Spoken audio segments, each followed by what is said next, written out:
Sa vlog ni Ogie Diaz, sabi niya, madalas daw nagkukulong si Dominic Roque sa bahay niya. Bakit kaya? Ipapakita ko sa inyo kung ano mismo sinabi ni Ogie sa kanyang vlog. Sabi ng aking source ay obviously madalas magkulong sa kanyang kondo si Dominic.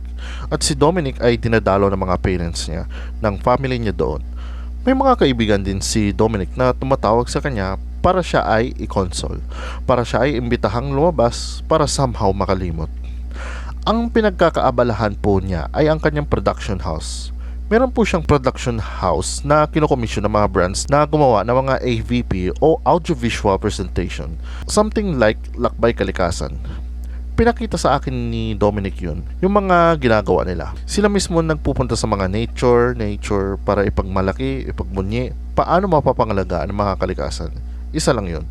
At ang pangalan ng kanyang prod house ay Black Peak Media Productions. Para sa karagdagang impormasyon sa vlog ni Ogie ay i-click lamang yung link sa details ng video na ito. Anyways, yun ang balita ko sa ngayon. Ako si JB, Showbiz Report.